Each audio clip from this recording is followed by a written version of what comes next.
風の希望しましょう。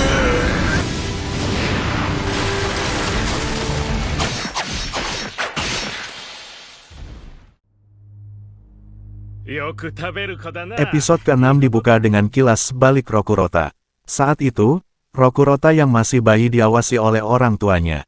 Terlihat, Rokurota yang sedang makan dan bermain dengan beberapa batu. Kemudian, waktu melompat ke Rokurota dewasa, dia menghabisi orang tuanya serta orang-orang di desanya. Kembali ke masa sekarang, di mana Rokurota menyerang Genji. Tampak Genji yang terlempar dengan luka yang dalam di tubuhnya. Melihat ini, Sagiri bergegas menghampiri Genji, dan dia pun disuruh Genji untuk melarikan diri sebelum Rokurota juga menghabisinya. Namun, Rokurota telah mendekat dan akan menyerang Sagiri. Beruntung pada momen ini Gabimaru datang dan langsung menendang Rokurota. Gabimaru diberitahu oleh Sagiri tentang siapa Rokurota. Sambil merasa sedih, dia juga mengingat Yamada Asaemon Eizen yang telah dihabisi Rokurota ketika mengawasinya di pulau ini. Dan, Gabimaru menyadari Rokurota mengarahkan pandangannya pada dirinya, seperti melihat monster yang telah menemukan mangsanya. Gabimaru berpikir untuk melarikan diri, tapi itu tidak mungkin, dan dia tidak punya pilihan selain harus menghabisinya.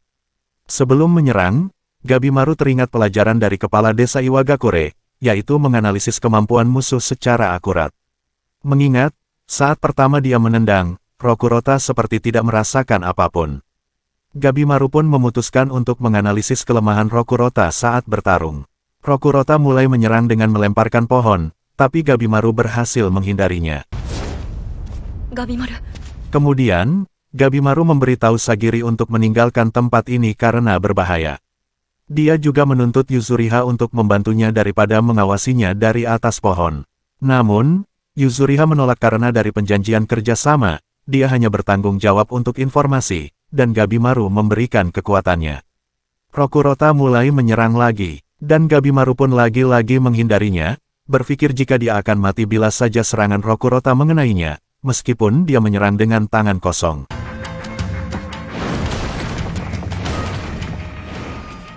Gabimaru kemudian memiliki ide untuk melawan Rokurota dari jarak jauh dengan ninjutsunya. Dan ternyata, Rokurota tidak terpengaruh oleh dua ninjutsu mematikan dari Gabimaru. Gabimaru kesulitan menemukan ninjutsu mana yang cocok untuk pertempuran ini. Sementara itu, kini terlihat Genji yang terluka parah. Dia meminta Sagiri untuk meninggalkannya daripada mencoba merawat lukanya. Genji benar-benar percaya jika dia akan mati. Dan sia-sia saja apa yang dilakukan Sagiri sekarang. Dia pun berkomentar, betapa anehnya Sagiri karena sebelumnya dia bisa menggertak seperti laki-laki. Tapi, sekarang Genji merasakan kasih sayang seorang wanita dari Sagiri.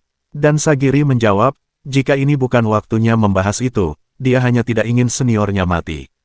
Mendengar ini, Genji menyadari sifat asli Sagiri yang memilih jalan hidupnya sendiri. Dia kemudian memberikan pedangnya dan meminta agar Sagiri menghabisi Rokurota, sebagai balas dendam Yamada Asaemon Eizen yang sudah dipastikan tewas oleh Rokurota. Sementara di pertarungan, Gabimaru merenungkan semua serangan yang tidak mempan terhadap Rokurota. Sampai dia menarik kesimpulan, bahwa dia harus bermitra dengan seseorang untuk mengalahkannya. Setelah menghindari salah satu serangannya, Gabimaru melihat Rokurota menangis kesakitan setelah jari kelingkingnya terpotong, dia pun melihat ke arah Sagiri yang berdiri di sampingnya. Sagiri menjelaskan metode untuk memotong tubuh yang kuat seperti milik Rokurota. Lega dengan kedatangannya, Gabimaru meminta bantuan kerjasamanya, dan Sagiri pun juga meminta hal yang sama untuknya. Sementara itu, Senta meminta Yuzuriha untuk melepaskannya, dia ingin membantu merawat Genji yang terluka. Tetapi, Yuzuriha menolak, percaya jika ini sudah terlambat menyelamatkannya. Lalu Yuzuriha memperhatikan situasi, bahwa tidak ada monster yang muncul meskipun ada suara pertarungan yang berisik. Dia pun percaya, jika mereka harus mengambil kesempatan ini untuk mengamati mereka, dan melarikan diri bila saja Sagiri dan Gabimaru mati. Kembali pada pertarungan, mereka mendiskusikan cara agar Sagiri bisa memenggal kepala Rokurota yang terlalu tinggi. Gabimaru pun menyuruh Sagiri untuk memotong kaki Rokurota terlebih dulu agar dia berlutut. Rokurota mulai menyerang dengan pukulannya, Gabimaru pun menangkisnya dengan tendangan, sementara Sagiri masuk dari belakang Rokurota untuk menebas kakinya. Namun, setelah melihat wajah Aizen dan Genji yang dihabisi oleh Rokurota, pedang Sagiri menjadi tidak dapat memotongnya dan terpaksa mundur. Sagiri mengoreksi dirinya sendiri, bahwa dia harus mengesampingkan emosinya dan tetap tenang agar berhasil.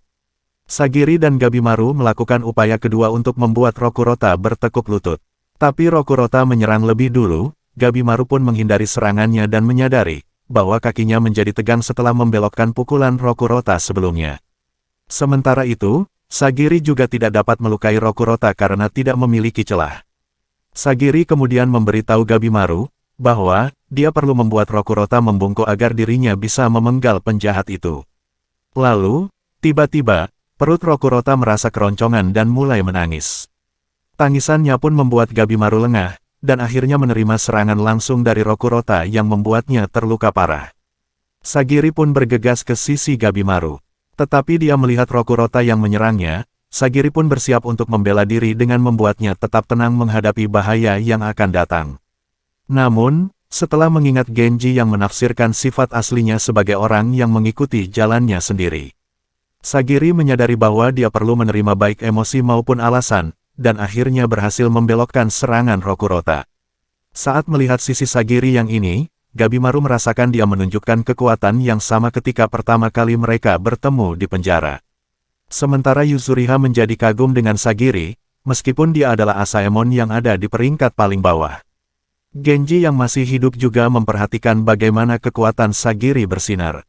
Meskipun pengalaman bertarungnya kurang, tapi saat keraguan dirinya menghilang, kemampuan berpedang Sagiri melebihi ahli pedang. Gabimaru juga menyadari kekuatan Sagiri yang memang kuat, seperti dugaan dia sebelumnya saat malam. Sementara di pertarungan, Rokurota kehilangan pijakannya. Sagiri pun melihat kesempatan ini untuk masuk dari belakang dan memenggalnya.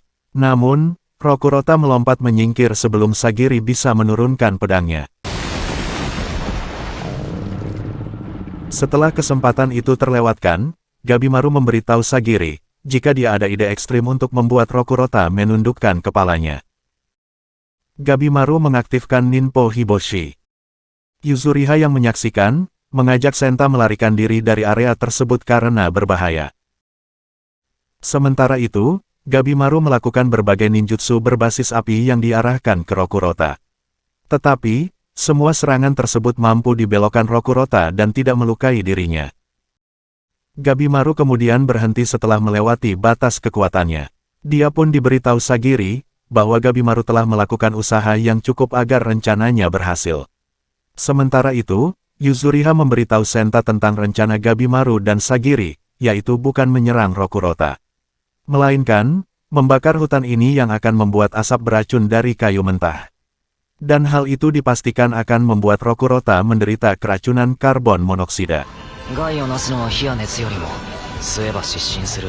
Kembali ke lokasi pertarungan, terlihat Rokurota yang jatuh berlutut saat merasa lemas karena terlalu mengamuk.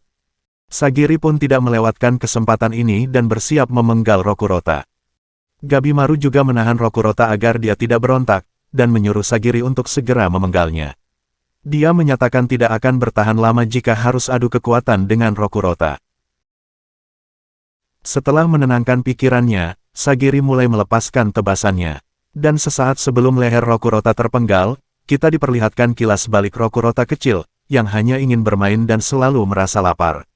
Dia bertanya-tanya, mengapa tidak ada yang mau bermain dengannya, serta, mengapa dia tidak pernah merasa kenyang. Kembali ke masa sekarang, Rokurota yang mulai meneteskan air mata. Dan Sagiri meminta maaf, karena terlambat menyadari, jika dia telah membuat Rokurota mengamuk karena ketakutan. Sagiri berharap Rokurota beristirahat dengan damai, karena sekarang tidak ada lagi orang yang membencinya. Setelah itu, Gabimaru mengajak Sagiri untuk segera meninggalkan tempat ini karena api semakin membesar, dan hal itu mungkin akan membuat monster pulau ini berdatangan. Saat dia melarikan diri dengan Gabimaru, Sagiri mengatakan pada dirinya bahwa dia tidak dapat berkabung untuk rekan-rekannya maupun penjahat yang telah dia eksekusi di tempat ini. Sagiri bertekad untuk menjadi lebih kuat lagi. Dia pun teringat pada Aizen dan juga Genji yang membuatnya sedih.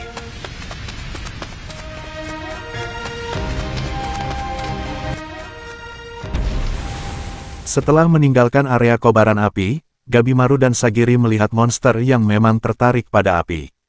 Sagiri berpendapat, jika binatang mungkin akan menjauhi area api. Dan itu sangat meyakinkannya jika monster-monster ini sangat tidak normal dibanding makhluk hidup pada umumnya. Gabimaru kemudian mengajak Sagiri untuk pergi ke arah dari mana datangnya para monster. Meskipun tampak berbahaya, tapi ini mungkin akan memberi mereka petunjuk tentang ramuan keabadian. Gabimaru mendorong dirinya untuk terus bergerak maju demi melihat istrinya lagi, meskipun dia terluka parah.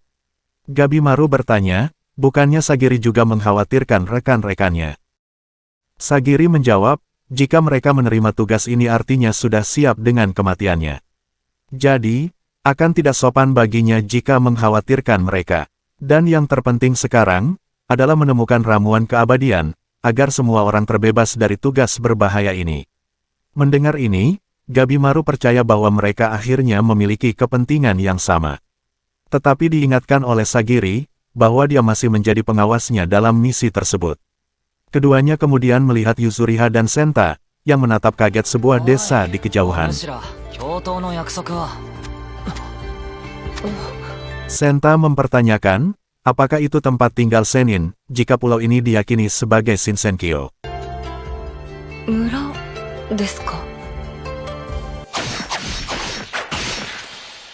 Kemudian, Shins beralih pada Chobei meminum darah monster yang dihabisinya bersama Toma. Lalu, Chobei bertanya tentang siapa Sennin yang Toma ceritakan. Dan Toma menjawab, jika Sennin adalah makhluk khayalan.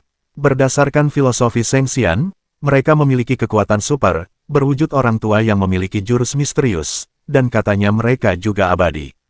Dan jika ini benar-benar Shinsenkyo, mungkin mereka tinggal di sini bukannya para monster. Tetapi, Chobei menganggap hal itu sangat konyol. Dia berjanji akan menghabisi Sennin jika benar-benar mereka ada di sini. Namun, tiba-tiba, dia merasakan aura misterius di depan mereka. Chobei pun memutuskan untuk menuju ke arah tersebut bersama Toma. Hingga akhirnya, mereka pun dikejutkan dengan pemandangan dua wanita yang melakukan hubungan tidak wajar. Dan, episode 6 pun sudah berakhir. Oke guys, terima kasih yang sudah menyaksikan video ini sampai habis. Sampai jumpa di pembahasan selanjutnya. And, see you next video.